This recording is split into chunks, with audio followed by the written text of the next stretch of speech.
Well, what happens is when you do wait, there is a cost to that. Number one, the house that you're looking at today, and you're going to wait till, let's say, next year till rates come down, that house price is probably going to be higher. Welcome back, folks, as the Brian Beatty Real Estate Show continues here on the Big Talker, 1250 WTMA and WTMA.com. I am with David Stein of Crown Home Lending, or Crown Home Mortgage, and we're going to continue this conversation about how do we help folks in this environment, as opposed to just, sending them down the conveyor belt and go get a 30-year fixed, and it is what it is. And, if you can afford a home right now, great. If not, just wait.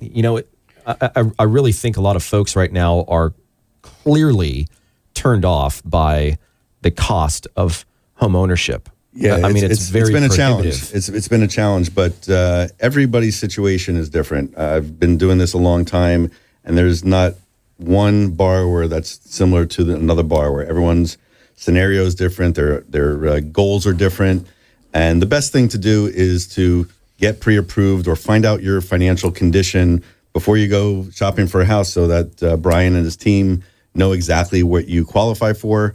And that's what we do. We consult. We take all your information. We talk out your goals, your family planning, what your future looks like, and then we can offer our advice and our assistance on what programs that you would qualify for. And then within those programs, like we talked about, there's some creativity on the buy downs or the ARMs or some interest only programs. But the one thing I'll say is there is a cost to wait. So I know a lot of people are saying, I'm just going to sit on the sidelines and wait till rates come down because then I'll feel more comfortable of that payment. Well, what happens is when you do wait, there is a cost to that. Number one, the house that you're looking at today, and you're going to wait till, let's say, next year till rates come down, that house price is probably going to be higher. In the market that we're in especially, the demand is very high down here, and we've seen an increase in prices even till right now with everything that's going on. Prices are going up. And by the way, not to interrupt, but that is different than the national narrative. Correct. If you're going to go online and try and do research about the state of the market, what David just said is somewhat counterintuitive. But you have to think about the fact that we are an influx market. Correct. People are moving here from all over the country continuously. It's still happening. Obviously, it's starting to slow down a little bit, understandably so. But, if you look at the top three areas that people move here from, it's D.C., New York, L.A., in that order. Yeah. So the demand is high. And they're coming here with money. And yeah, exactly. So with demand always being high, the supply is low. It's going to create bidding wars. It's going to create that appreciation on the houses. The things that the government's trying to do is not working in certain areas like ours because of that fact. Mm-hmm. And if you do listen to that national narrative on the national news, or read the USA Today and think, the national papers, they take a conglomerate of the entire United States. They're not regionalizing that message. And unfortunately, negativity that's out there sells. Those are the headlines. Those are the things that capture attention. If it bleeds, it leads, as they say. Exactly. So, go outside the box, talk to professionals and find out what's happening in your market. And going back to the cost of waiting, that house is going to be more expensive. And guess what else is going to happen? When rates come down, more buyers are going to come into the market. With our low inventory, that's just going to create more demand. And unfortunately, the people that are in those stats that you mentioned of the below the 5 and 4s and 3s, just because the rates come down doesn't mean automatically overnight that inventory is going to double. It's going to be a slow turn up, creeping up as rates come down. And the supply and demand isn't going to change. The dynamic is not going to change. It may get worse, like we saw during COVID, which is going to make your prices higher. So not only do you lose out on the appreciation by waiting, you lose out on the forced savings that you have by making your mortgage payments. Even though it's a small amount in the beginning, you're still paying towards your equity. It's kind of a forced savings plan. And guess what? Marry the house, date the rate, buy the house that you like. That house, it might be your dream house, and it may not be there when you're ready and when rates are lower. But if you buy the house now and we get some creative financing to get you a lower payment in the beginning, a year or two later, you're going to refinance, be in that fixed rate, and you're going to be very happy that you made that decision. You've got a bunch of gurus out there that they'll be on one side of the fence or the other as it relates to your primary residence being an asset or a liability. Depends on how you look at it. Sure. But, for the, just the stat that I mentioned for those that are just joining, almost 2/3 of everyone in this country has an interest rate at or below 4%. So they're referring to this new phenomenon as the lock-in effect. Yeah, handcuffed. There's no real incentive to sell a home and buy another like there was several years ago, where let's go back to right before COVID. You go back to 2019, we had 6,500 homes for sale in our area. We've got under 3,000 still.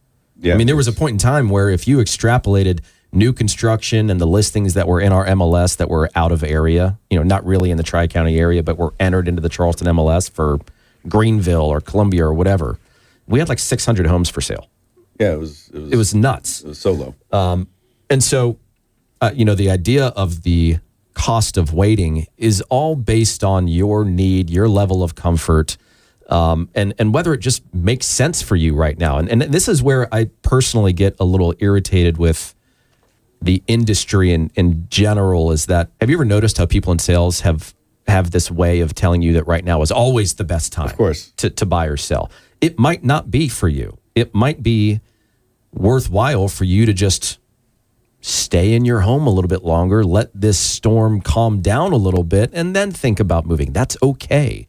I know that's probably weird for you to hear somebody in sales say, but do what's comfortable for you. Sure. And buying real estate, to your point of now is always a good time. If you're buying a primary residence and you're planning on staying there 3 to 7 years in that range, it's going to be a good investment. Real estate has always traditionally, in any period of time, has appreciated and has been the wealth of America. This is not for people who buy now, sell it a year from now, because there's costs involved. Right. But for just buying your primary residence that you feel you're going to be in there for quite some time, there is never a better time to buy, because interest rates change. Prices are going to keep going up. So rates will go down. You can always take advantage of that, but that house is not going to be that same house down the road. There is obvious advantages in terms of the longevity associated with you owning a house and the equity that it creates over time as the market goes up and down and sideways in any other direction, which I feel like it has over the past several years. But what's interesting is if you really step back for a second and you think about it, real estate kind of became a version of a get-rich-quick scheme back in like the early to mid 2000s. Correct. When we had a huge run on appreciation and the market was full of speculative buyers and investors, just hedging on the overwhelming appreciation that we're seeing at the time. Well, then obviously 2008 hit, and then the market did something kind of counterintuitive when COVID hit, which is that it just shot through the roof. Yeah. Obviously, no one really predicted that you could get an interest rate for 2.75%. It was crazy. And so then it became kind of another get-rich-quick scheme. And so if that's the perception you have of the real estate market, that's not reality. There are pockets of time where that does exist, and like you can make money hand over fist. Yes. Now we're just back to, if you need to sell, obviously there's a buyer out there for you. If you need to buy, we can find you a home, but we're just back to in my mind, a normal market. The only kind of difference between where we are right now and where we have been as it relates to a quote unquote normal market is that the inventory is just low. Correct. So it's creating this, it's not even a false sense of demand. It is demand because we still have a lot of buyers looking for homes in our market that don't really exist. And given the stats that I just read, there's not a huge slew of people getting ready to put their home on the market because, frankly, a lot of people over the past few years have already moved. We borrowed transactions from several years down the road and fitted into a 2-year stretch because people are like, well, why not? It makes sense. Yeah, the opportunity was there for them, and that's what caused the sudden rise in all the purchases, refinances, and that whole 2-year window of I've never seen anything like that in my 28 years, those 2 years of COVID. The people in those low interest rates, they're selling their houses if they have, when they have to. Mm-hmm. And people still have to sell their house. People get relocated. People get divorced. People have financial difficulties. So there's still activity out there. As a matter of fact, I was speaking to a client of mine this morning who's sitting at a 3.8 interest rate, but a house came up in her neighborhood that was her dream house. She called me up this morning to say, I know I'm crazy, but I'm at 3.8. Where am I going to be here? I want this house. So those people, they exist, and we're going to help her actually with a 2-1 buy down because of the fact of that payment shock. But this is the house that they dreamed of, and they don't care that their interest rate is that low because it's about the house. It's about their future and where they want to be. And 5 years from now, they probably would kick themselves by saying, well, I should have, I could have, but I didn't because I was afraid of that higher monthly payment in that temporary situation. Mm-hmm. There's a little risk involved. Sure. Has to be taken into consideration. Are there any other creative solutions, David, that you want to discuss this morning? I will talk about investment properties. Okay. Because, that's an area that is, very lucrative, especially we're seeing a lot of people, to be honest with you, who have a rise in their equity in their house, tapping into that equity to take a second mortgage because they don't want to touch that lower interest rate, or get a home equity line of credit, use that money to either buy a second home or to buy an investment property. The one good thing about investment properties is we can do them with a no income verification product. So people who think that they don't qualify for these properties and are afraid to get into that investment, buying an investment condo and building wealth for the future, they don't think they are going to qualify. We have programs to help them qualify because we use the property and the self-sufficiency of that property versus their monthly income. So is that a DSCR? It's a DSCR, debt service coverage ratio program, where we're looking just at the property in question. If it's and it doesn't even have to be cash positive, we still can do the loans. It could be potentially cash positive. It could be potentially cash positive because a lot of people use Airbnb and these VRBOs and do very well on these properties. But for lending guidelines, we go by what this house will rent for in a traditional 12-month lease for a family that's going to come in and rent it. Most investors know, hey, I'm not going to do that. I'm going to be using Airbnb and making a lot more money than what the underwriter is going to calculate. Mm-hmm. And that's why we have these programs that allow for that. Yeah. And, a lot of folks got on the Airbnb train a few years ago and have done phenomenally well with it. I've had a short-term rental since 2011 in downtown Charleston that I bought that was at the time kind of in an up-and-coming area. Now it's like smack dab in the middle of Upper King, and it's amazing to see that area change. I've lived here since 2002. But I tell you, there's, for folks that are thinking of buying an investment property, yes, the Airbnb market has been flooded over the years with not just opportunity, but also with inventory, right? There are a lot of people that are renting out properties on a short-term basis. But I tell you what I'm not seeing a lot of that I think there's an opportunity for are 30-day rentals, 30-day furnished rentals. Think about the buyers that move here from other states. Or business people. Or relocations, or traveling nurses, or snowbirds. I mean, there's a market for Absolutely. that.